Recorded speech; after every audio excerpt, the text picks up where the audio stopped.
Keeping in line with exploring early Cold War aircraft, I figured today we could give the United States Navy some love. So today, we will be talking about the Last Gunfighter, the gator of aircraft carrier decks and one cool naval aircraft, the Vought F-8 Crusader.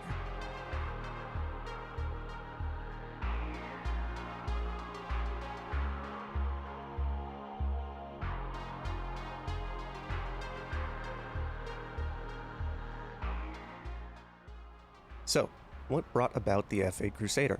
Well, it started in September of 1952 when the United States Navy released requirements of a new naval fighter. In response, Vought began development of a new aircraft design. Known internally as the V-383, it was taking lessons learned during the Korean War, with some of the requirements being a maximum speed of Mach 1.2, climb rate of 25,000 feet a minute, a low landing speed for carrier operations, and the new aircraft needed to have 20mm cannons. The 50 caliber machine guns showed during Korea that they were no longer sufficient. The design was very different from aircraft at the time, with a high-mounted wing which required shorter and more lightweight landing gear, and it had a variable incidence wing, which is just another form of variable geometry wings. In fact, the wing would pivot upwards to 7 degrees for takeoff and landing, allowing for a higher angle of attack without directly pitching the aircraft up. Now, during development, there was quite a bit of competition for the requirements. The Grumman F-11, an upgraded twin-engine F-3H Demon, which would actually become the F-4 Phantom at some point in its development, and the F-100 Super Sabre, which had been hastily adapted for carrier operations. Now, if you watched my last video, thankfully the F-100 was obviously not chosen, and in May of 1953, Vought's submission was declared the winner, and 3 XF-8U-1 prototypes were ordered. Now, it's important to note that the designation was before the unified designation system that went into effect in September of 1962, so the F-8 was initially called the F-8U. Besides that, though, in March of 1955, the first prototype performed its maiden flight with John Conrad at the controls. The development was actually quite trouble-free, with the second prototype and the first production aircraft performing their first flights together on September 30th of 1955. And on April 4th, 1956, the F-8 performed its first catapult launch from the USS Forrestal, which was actually the first completed supercarrier for the United States Navy. The U.S. Navy was getting quite a few new toys during this time. Beginning in late 1956, the prototype XF-8Us were evaluated by VX-3, which is an air development squadron stationed in Naval Air Station Atlantic City. There were a few problems that were noted, with unforgiving carrier landings, unreliable guns, and just in general the aircraft could be quite tricky to handle. Weapons development was conducted at Naval Air Station China Lake, and the F-8 even set a national speed record in August of 1956, with Commander Duke Windsor behind the controls, setting a new level flight speed record of 1,015 miles per hour, beating the previous record of 822 miles per hour, set by none other than the F-100. However, it didn't quite squeak out a new world record, with that being 1,132 miles per hour, set by a British Fairey Delta II.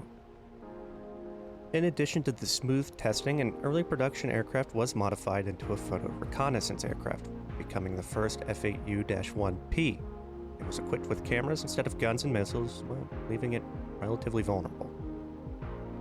And on top of that, on July 16, 1957, Major John H. Glenn Jr., a United States Marine Corps pilot, completed the first supersonic transcontinental flight in an F-8U-1P, flying from Naval Air Station Los Alamitos in California to Floyd Bennett Field in New York in just 3 hours, 23 minutes, and 8 seconds. In parallel development with the F-8U-1s and 2s, the Crusader team was actually working on the XF-8U-3, or the Crusader 3. It was externally similar to the Crusader, sharing several design elements, but was considerably larger, shared fewer components, and was capable of greater speed among other things. However, the Crusader 3 was passed up for the F-4 Phantom, though a few airframes were actually transferred to NASA for assistance with their research and programs.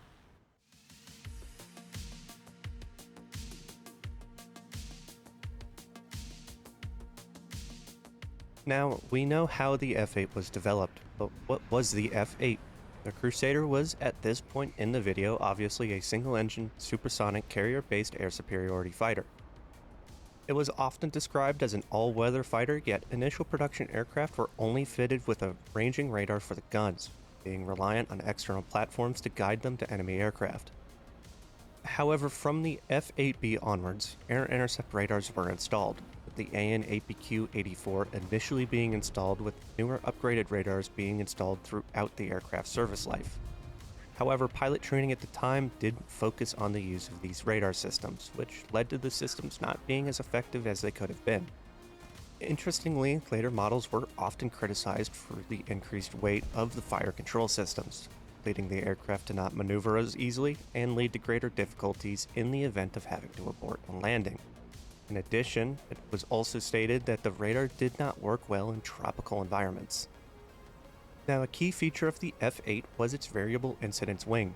In addition, the aircraft also had leading edge flaps, where the entire wing leading edge is used in a similar fashion to flaps. Leading edge flaps would drop down to 25 degrees, along with the inboard flaps dropping to 30 degrees, add the extra 7-degree wing pivot increase, and you get a very maneuverable aircraft at low speeds. But to untrained aircrew, it was tricky to fly. It also took advantage of area-ruled fuselage, which is just a design procedure to reduce the aircraft's drag at transonic speed. It also had all-moving stabilators, dogtooth notching in the wing folds for increased yaw stability, and a liberal use of titanium throughout the airframe. The aircraft was powered by a Pratt & Whitney J57-P-4A, which lacked intermediate thrust settings. Now, the armament of the F-8 was specified to be 20mm cannons. The F-8 was the last fighter to ever have guns as its primary weapon, leading to the name of the Last Gunfighter, as the higher-ups in the military believed the age of needing a gun was coming to an end. I will touch on the subject later on in the future, possibly in a shorter format, but thankfully the idea never stuck after the failure and general unreliableness of the AIM-9 and AIM-7 during Vietnam, and the fact you can't sling a missile in a close-in dogfight with another aircraft, and just missing the ability to provide ground personnel with any kind of support if the aircraft did not have the necessary weapons load. Guns thankfully became a central part of future aircraft after the lessons were learned. But in terms of the F-8, the guns were generally considered unreliable. Many of the confirmed air-to-air victories in the aircraft's service life were achieved with the Sidewinder. In addition, there is also a retractable tray at the bottom of the aircraft that housed 32 unguided Mighty Mouse FFARs. Now, as stated before, the aircraft was tricky to fly and was unforgiving in carrier landings, suffering from poor recovery and high sink rates, and the nose-wheel steering carriage made it hard to steer the aircraft on deck. Safe landings often required the carrier to steam ahead at full speed, and with the stacks on oil-burning carriers belching thick black smoke, it made the landing even more difficult, relying on the landing signal officer's radio and instructions. Pilots were often encouraged to keep minimum fuel for landings. However, after the adoption of the J57-P420, it improved the situation. The aircraft earned a reputation as the Ensign Eliminator during its early service introduction due to the difficulty of landing it. And due to the air intake being so low to the flight deck and posing a significant risk for personnel or equipment ingestion, crews often called it the Gator. The mishap rate of the F-8s were quite high compared to the aircraft's contemporaries. However, that wasn't to say the aircraft didn't have some desirable qualities. There are several incidents of pilots taking off with the wings still folded up and being able to fly in that configuration. And in total, 1,261 Crusaders were built, with 1,106 being involved in mishaps. While I was not able to find a complete count of fatalities, a few sources had the number at around 160.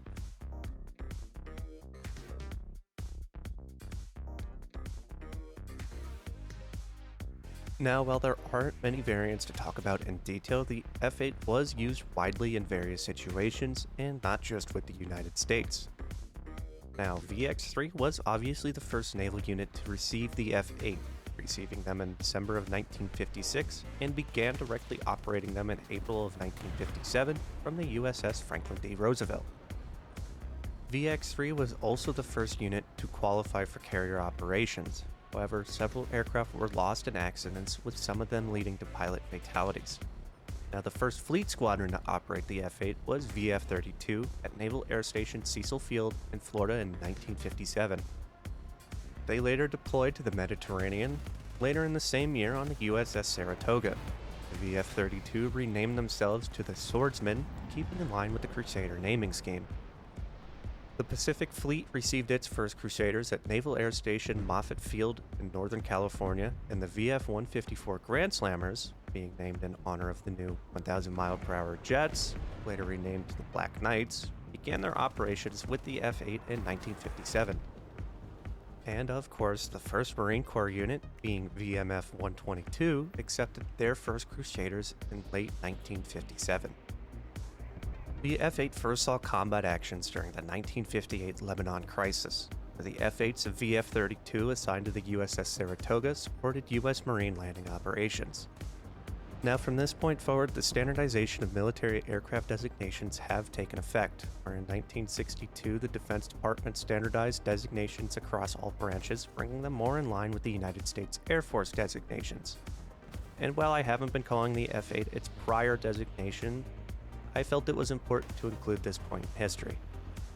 Anyways, it's important to note that at the time the US Navy Air Wings were going through aircraft rapidly, as this was a period of rapid development and advancement.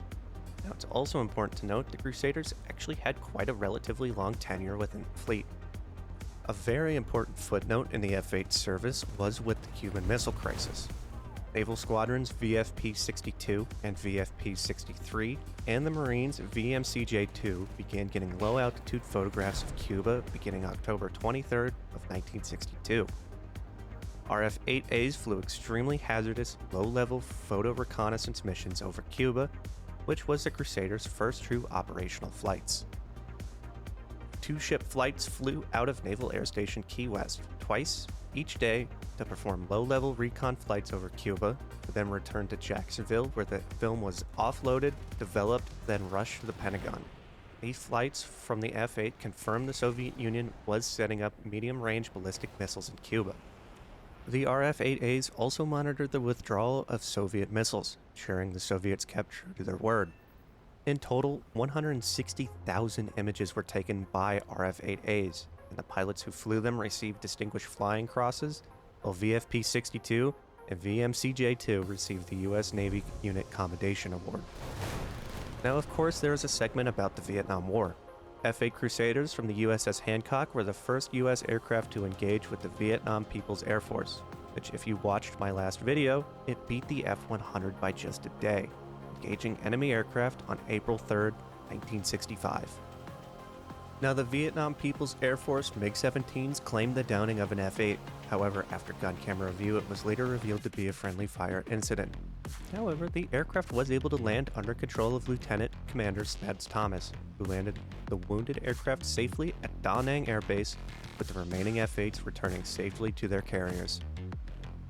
F-8s would continue to encounter the North Vietnamese MiGs over the following years, and while equipped with a radar on the aircraft, the F-8s never managed to make first contact with their radars, instead relying on ground control intercept controllers to find enemy aircraft and guide them to favorable positions for engaging.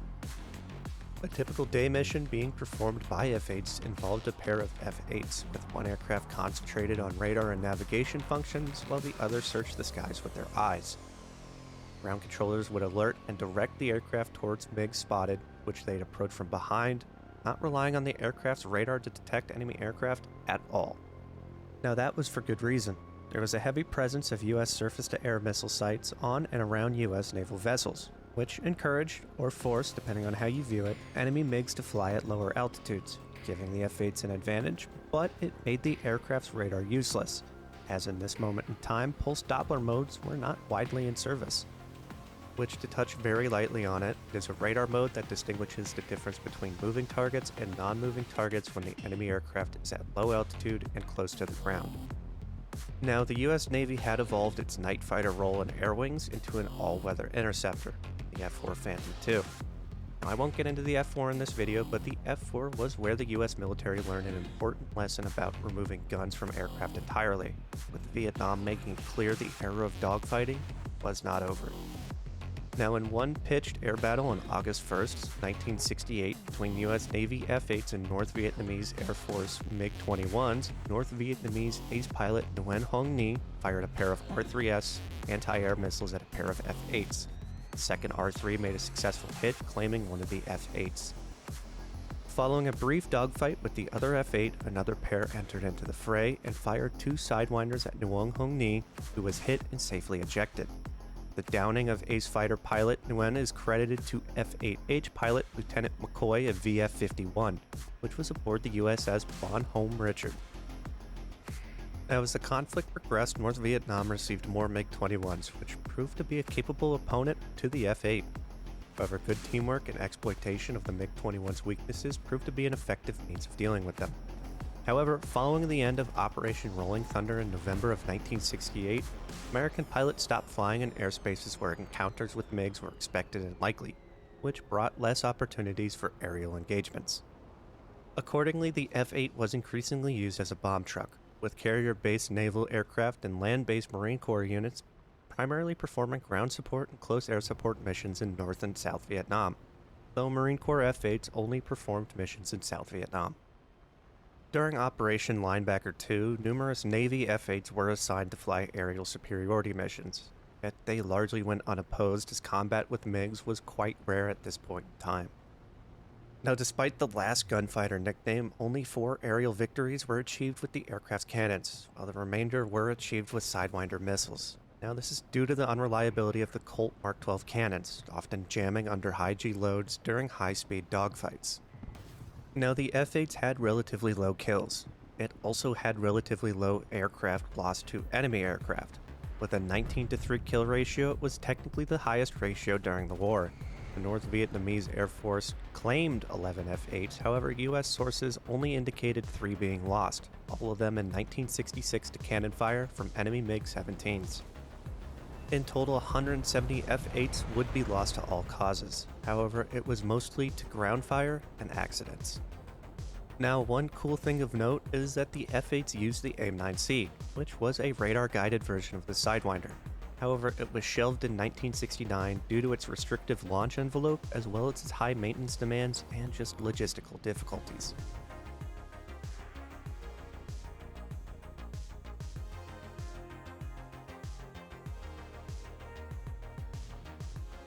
LTV built and delivered the 1,219th and last F-8 for the U.S. Navy, delivering it to VF-124 at Naval Air Station Miramar on September 3, 1964. The last active-duty Crusaders were retired from service in VF-191 and VF-194 above the USS Oriskany in 1976 after nearly 2 decades of service, setting a first for a Navy fighter. However, the photo reconnaissance variant of the aircraft served for another 11 years, with VFP-63 flying the RF-8Gs all the way up to 1982. The Naval Reserves flew their RF-8Gs in VFP-206 and VFP-306 at Naval Air Facility Washington, which, after merging with Andrews Air Force Base, formed Joint Base Andrews in 2009. VFP-306 was disestablished in 1984. And VFP-206 was disestablished on March 29, 1987, where the last operational Crusader was turned over to the National Air and Space Museum. Several F-8s were sent to NASA in the early 1970s to provide a testbed for digital fly-by-wire technology as well as the supercritical wing design, which is just a wing design to delay the onset of wave drag, which is drag from supersonic shock waves at transonic speeds.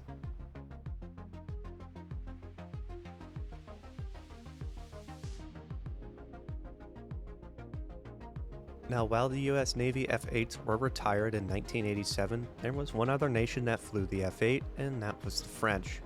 Now, before we talk about the French F-8s, the Philippines did operate 35 second-hand F-8Hs, though they never saw combat and were badly damaged in the Mount Pinatubo eruption where they were sold for scrap. However, some of the airframes were used in the movie 13 Days to depict real-life RF-8As involved in the reconnaissance of Cuba. Now, the French F-8 was in all purposes the same as the US F-8. However, French carriers were much more compact than American carriers. With the Clemenceau and the Foch being the carriers the F-8s would operate from, additional modifications were made to allow them to safely operate on their decks. The maximum angle of the variable incidence wing was reduced from 7 degrees to 5, and boundary layer control was added, which took high-pressure air from the engine and used special vents located on the wings and tail to blow air on the flight control surfaces to improve low-speed handling. In addition, additional leading-edge slats were installed, and the surface area was increased. These modifications were aimed at providing stability for the aircraft when landing on the smaller decks of the French carriers. In addition to structural changes, alterations were made to the weapon systems of the French F-8s to account for French-produced weaponry. While the French F-8s were able to operate sidewinders, they were also capable of carrying the R-530, a domestically produced air-to-air weapon with a heat-seeker variant and a semi-active homing variant being available. However, the radar was not capable enough to use the R-530, so the French Crusaders were equipped with either the upgraded AN/APQ-94 or the AN/APQ-104, which was then combined with an AN/AWG-4 fire control system. Now, normally the aircraft were equipped with a radar homing version and a heat-seeking version, but due to the exhaust of the missiles, a deflector was fitted to protect the aircraft during missile launches. Throughout its service, the French Crusaders underwent numerous upgrades to allow it to compete with more modern aircraft. For example, it was fitted to operate the R-550 Magic 1s, with the R-550 Magic 2s replacing them in 1988. The R-530 was withdrawn in 1989, as the Super 530 was unable to be used with the radar and the fire control system of the French Crusaders, leaving the Crusaders without a radar missile.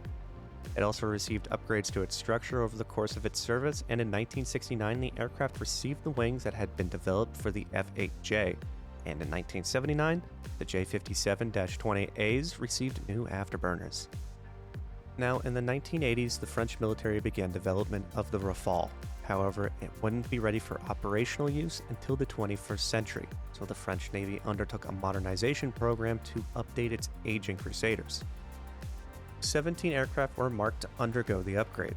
The hydraulic and electrical systems were completely overhauled, the airframe was reinforced to deal with fatigue issues, a new ejector seat was fitted, the avionics were substantially improved, the radar and flight controls were reconditioned, a new IFF or Identify Friend or Foe system was added, a new radar warning receiver was added, TACAN GPS was added, and inertial navigation was fitted. The first of these upgraded Crusaders, which was now designated the F-8P, were delivered in January of 1993. Now, the French F-8s saw their own expansive use in combat, and for the sake of the length of this video, I will be going through them somewhat quickly. To start, on May 7th of 1977, a pair of French Crusaders from the 14F Squadron from the carrier Foch, which was deployed to the Red Sea, which was preparing for Operation Sapphire II, intended to ensure a peaceful transition of the territory of the Afars and the Issas, the independence of the new Republic of Djibouti. These aircraft were performing air defense exercises against a pair of F-100 Super Sabres of the Escadron de Chasse 411 Jura of the Arme de l'Air, based in Djibouti. Operating independently, the F-8s came across a pair of aircraft believed to be F-100s. However, they turned out to be North Yemeni MiG-21s. After the second Crusader was called in, the engagement ended without a shot being fired, and was the only time French Crusaders were engaged in air-to-air combat. The incident was one of the last major deployments undertaken by the 14F, which in April of 1979 was disbanded and reformed as a strike unit, leaving the 12F Squadron solely responsible for fleet air defense with the French Crusaders. The 12F primarily performed its fleet defense duties as well as escorting strike aircraft. During 1983 and 1984, the French Navy was heavily involved in operations off the coast of Lebanon, with the 12F providing air cover for strike aircraft. In October 1984, the Foch was deployed as part of Operation Vermilion against Libya to deter Libyan intervention into neighboring Chad. Clement Scholl was also deployed to the Persian Gulf in 1987 during the Iran-Iraq War, with Crusaders of 12F engaging in air superiority missions and intercepting Iranian aircraft that got too close to the task force.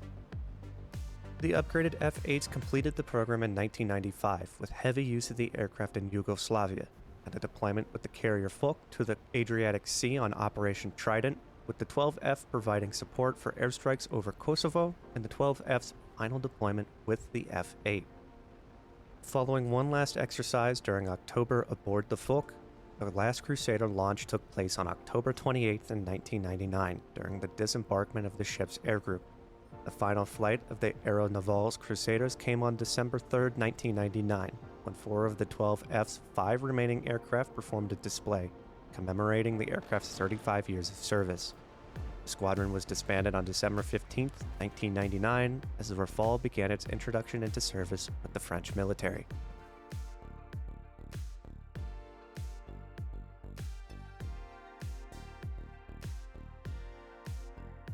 Now, where can you fly the F-8 yourself? There are quite a few games to fly them, so I'll focus on newer games. War Thunder, for starters, has the F-8U2, the F-8E, and the French F-8E. In addition, there are modules you can purchase for Microsoft Flight Simulator. There is a module supposedly in development for DCS of the F-8J, however, from the information I could find, things have gone quiet in terms of development. Arma 3 does have community mods for it as well, and I've actually used one of them before in my days of Arma operations. Now, there are plenty of games featuring the F-8, and admittedly in varying qualities. Just look around for one you personally enjoy, and, well, enjoy it. The Crusader was quite the aircraft.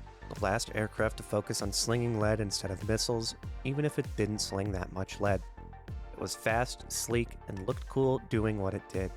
And the variable incidence wing opened the door for exploration with design elements that maybe weren't that common. While it was a tricky aircraft to fly, it had a much better safety record in comparison to other aircraft of the time, and proved in service with the French Navy that even while old and the airframes were tired, it still had something to prove to the world. I have very few complaints with the aircraft, and War Thunder, I enjoyed taking the aircraft out, and frankly enjoyed doing research on it for the video. And I definitely noticed the US Navy tends to have more love for their airframes than the US Air Force. But that's tit for tat. Anyways, thank you everyone for watching, and I hope you enjoyed the video and maybe learned a thing or two. As always, if you have any suggestions or constructive criticism, please leave a comment and let me know.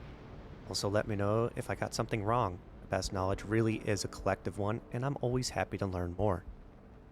If you would like to see more of these videos in the future, don't forget to subscribe to stay up to date with when and what I post, as well as community updates, as I am using that to the best of my ability to update people on the status of videos as they progress through production phases. If you guys would like to see something covered, please leave a suggestion for what I check out next. Otherwise, I will see you guys next time. I hope you all have a good day, night, evening, wherever you are in the world, and I hope you have clear skies, easy flying.